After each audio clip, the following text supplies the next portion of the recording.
Bonjour, comme vu dans la précédente vidéo, pour créer un bien, vous allez cliquer sur l'onglet Créer en haut à gauche.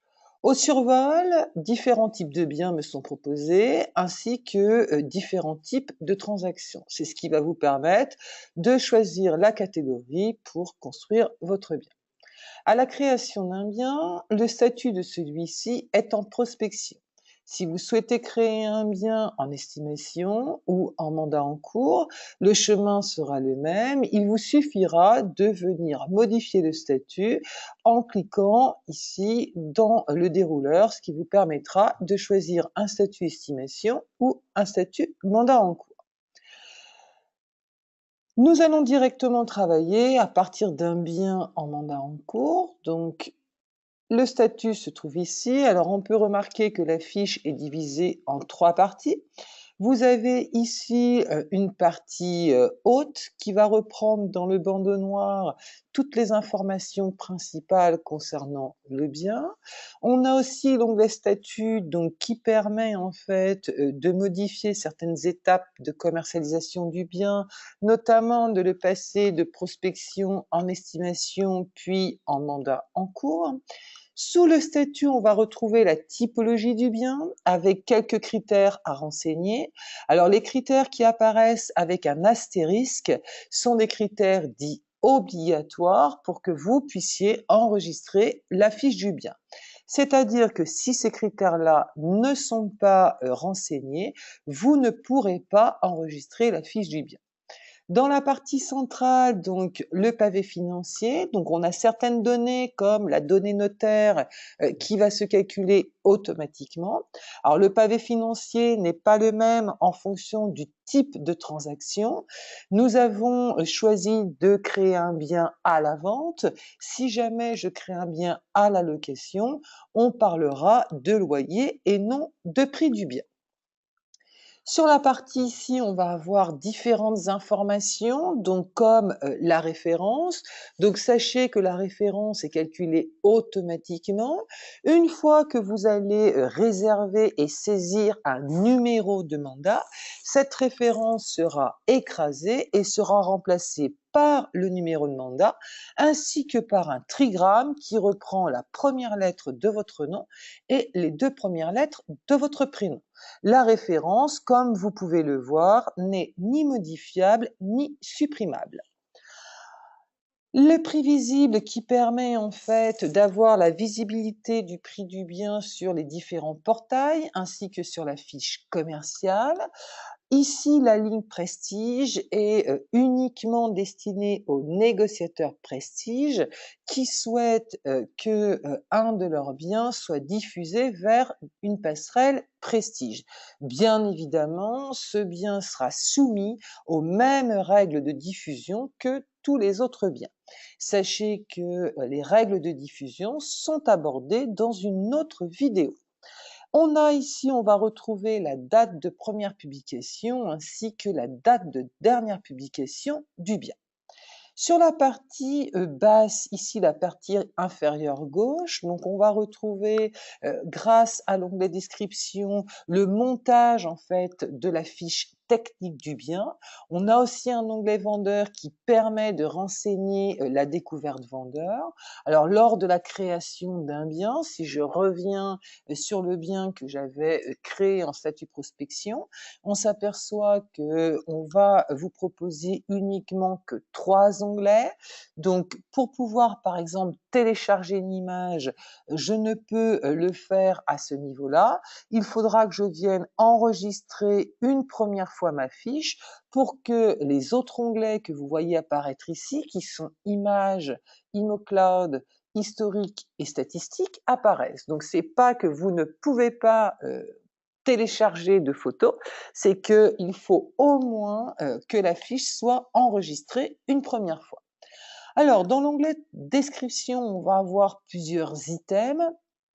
On va démarrer par la localisation. Qu'est-ce qui est important à ce niveau-là? Ben, on retrouve les astérisques qui signalent que le critère est obligatoire.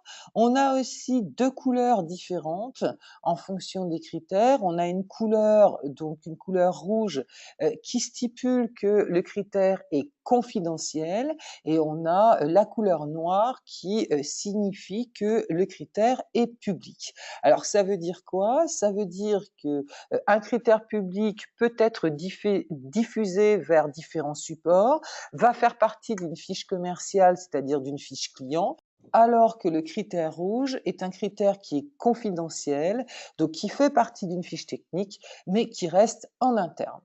La saisie de l'adresse est très importante puisque en saisissant mon adresse, je peux avoir un ou plusieurs résultats que vous voyez ici juste en dessous du cadre adresse. Ces résultats sont donnés par autocomplétion par Google Maps. Si jamais vous n'avez pas de résultats, n'hésitez pas à poursuivre la saisie par le biais du code postal directement dans le cadre adresse à ce niveau-là. Alors pourquoi choisir l'adresse que Maps vous propose? Pour que votre bien soit géolocalisé. Alors la géolocalisation est un outil interne qui va permettre de faire des polygones sur une carte, c'est-à-dire qui va permettre de faire une recherche de biens géolocalisés. Très utile notamment côté contact quand vous établissez la découverte du client. Cela fait partie d'une vidéo. Donc, je peux cliquer sur le bouton géolocaliser. Ça va me permettre de vérifier si le curseur est correctement positionné. Si je le souhaite, je peux ici cliquer sur replacer l'adresse précise dans le cas où le curseur n'est pas correctement positionné. Concernant la saisie des autres critères, donc je vous laisserai découvrir les différents critères qu'on a mis à votre disposition. S'il n'y a pas d'astérisque d'obligation à les renseigner, donc n'oubliez pas la concordance entre le rouge et le noir. Sachez que code postal et ville internet permet au portail de récupérer le code postal et la ville de vos biens. C'est utile notamment quand on se retrouve dans des petites villes, voire villages, voire bourgades. Aspect financier, donc on va reprendre ce que vous aviez saisi dans le pavé financier qui se trouve dans la partie supérieure. Dans le cas où vous souhaitez modifier votre prix, vous ne pourrez pas le modifier dans la partie description aspect financier. On s'aperçoit que vous avez un interdit à ce niveau-là. Le critère n'est modifiable que dans la partie supérieure de votre bien. Ensuite, on va passer donc à l'onglet mandat. Alors pourquoi je n'aborde pas tous les items puisque c'est de la saisie pure, donc je vous laisserai découvrir les différents critères. Donc dans l'onglet mandat, qu'est-ce qui est important? La prise du numéro de mandat. Donc je ne l'aborderai pas dans cette vidéo-là puisqu'il y a une vidéo qui est réservée à la prise d'un mandat. Autre chose de très important, le démarchage à domicile, donc la loi Hamon. Donc, il est obligatoire de venir renseigner ici si le mandat a été pris chez le vendeur ou au contraire en concession, puisqu'à partir du moment où un mandat est pris chez un vendeur, c'est considéré comme du démarchage. Donc, c'est soumis à la loi Hamon qui est de 14 jours. Donc, ça veut dire que durant ces 14 jours, la publication du mandat ne peut se faire. Si le vendeur autorise la diffusion avant les 14 jours, il faudra dans EasyConnect venir cliquer sur cette petite croix rouge, c'est-à-dire qui va permettre de décocher la case démarchage à domicile. Votre vendeur signera un document d'information précontractuel, document qui permet de donner son accord sur la diffusion de son bien avant les 14 jours. Diagnostic, donc diagnostic pour renseigner les différents diagnostics énergétiques. Lorsque vous mettez une valeur à ce ce niveau-là, ça permet un calcul de la lettre, donc un calcul de la consommation énergétique. Ensuite, on va retrouver visite. Donc la saisie des différentes consignes à cet endroit-là va alimenter votre rendez-vous visite qui se trouve dans l'agenda. Ça va vous permettre de pouvoir aisément, à partir de votre mobile, ça va pouvoir vous permettre de récupérer en fait toutes les informations importantes pour pouvoir réaliser correctement votre visite. Alors avant de passer dans l'onglet pièces, n'hésitez pas à venir enregistrer votre fiche au fur et à mesure. Donc ensuite, l'onglet pièces va vous permettre de renseigner toutes les pièces du bien. L'onglet images, donc cet onglet va vous permettre de télécharger l'ensemble de vos photos. On a deux items à cet endroit-là. Donc image veut dire photo publique, alors que image confidentielle veut dire que les photos vont rester dans la concession où on ne les retrouvera en aucun cas sur les différents supports ou bien sur une fiche commerciale. Pour ajouter une image, vous viendrez cliquer dans le bouton qui se trouve là, qui s'appelle Ajouter, puis vous viendrez télécharger vos images. Sachez que vous pouvez télécharger 18 photos en une seule fois, donc vous avez une barre de progression qui se situe à ce niveau-là. Si jamais vous voulez modifier l'ordre des photos, il vous suffira avec votre souris de venir en fait les glisser pour pouvoir modifier l'ordre. La petite corbeille qui se trouve ici va vous permettre de supprimer une photo. ImoCloud donc permet de stocker tout type de documents et de les partager. Vous avez une vidéo qui aborde uniquement le thème ImoCloud, je vous laisserai la découvrir. L'onglet vendeur, donc dans cet onglet-là, on a deux solutions. Donc déjà, lorsque vous créez un bien, à la création de celui-ci, vous arriverez en fait sur cette fenêtre-là. Les deux solutions, c'est que soit votre vendeur est déjà répertorié dans votre base, donc vous viendrez le chercher puisque le logiciel va vous le proposer, soit si ce n'est pas le cas, vous pouvez créer votre vendeur à ce niveau-là. Le vendeur donc possède aussi des critères obligatoires pour que vous puissiez enregistrer correctement votre bien. Sachez que lorsque vous allez enregistrer ce que vous venez de saisir, vous ferez apparaître en bas de l'onglet vendeur ce que l'on appelle les contacts associés. Donc les contacts associés, c'est lorsque vous avez plusieurs propriétaires sur le même bien, notamment en cas d'indivision. Vous pourrez donc tous les rattacher sur la fiche de bien. Pour ce faire, deux solutions, soit votre vendeur est déjà répertorié, le logiciel va vous le proposer. Si ce n'est pas le cas, vous pouvez le créer à partir d'ici. Historique, archive, tout le suivi que vous avez effectué sur le bien ou que vous avez à faire, puisque vous avez ici des petites pastilles qui vous indiquent si le travail que vous deviez réaliser a été effectué ou pas. Le filtre qui se situe juste ici permet d'accéder à une action ciblée et puis d'avoir une liste en fonction du résultat attendu de votre part. Donc si jamais mes actions sont à faire, la petite pastille qui est ici ne sera pas verte mais sera rouge.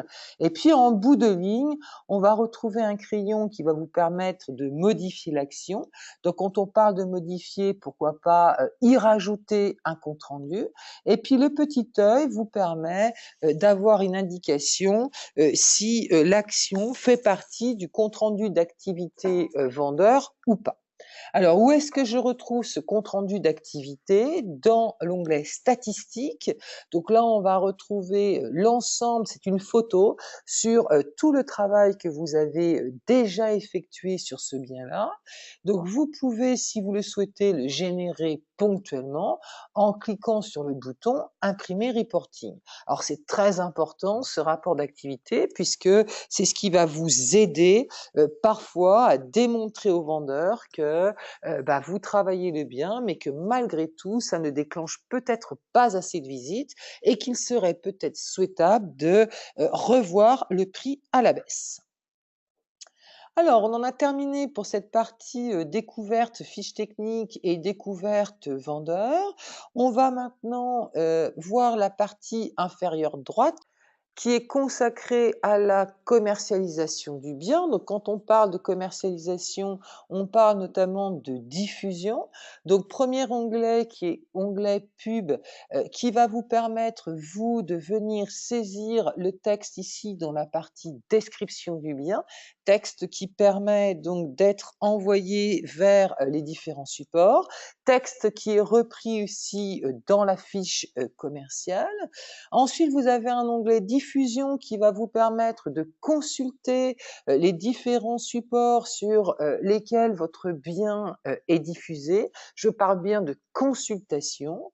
Et puis l'onglet panneau, dans le cas où vous souhaitez ajouter un panneau à ce bien-là, si vous validez, l'avantage de venir renseigner dans cet onglet-là que vous venez de poser un panneau sur ce bien-là, eh ben, c'est d'en informer votre vendeur. Ça fait partie de la commercialisation du bien.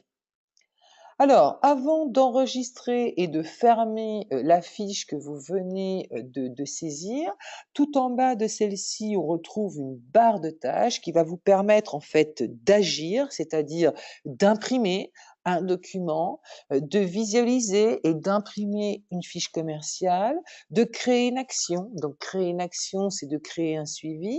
Si par exemple, je dois appeler mon vendeur demain à 16h55, j'ai la possibilité de choisir le type de tâche que je vais me programmer, j'ai la possibilité de la programmer et en cliquant sur enregistrer rendez-vous, non seulement je crée un historique, mais en plus je crée un rendez-vous dans mon agenda.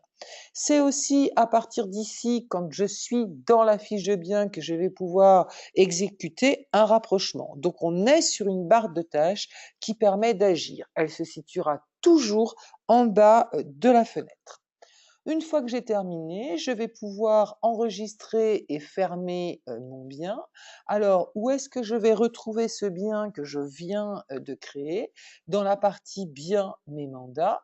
Je peux y accéder aussi très simplement en saisissant à cet endroit-là, dans la recherche universelle, le nom du vendeur, l'adresse du bien, la référence de celui-ci. Le petit crayon qui est là, va vous permettre à n'importe quel moment de revenir dans cette fiche-là si jamais vous souhaitez la modifier. Merci.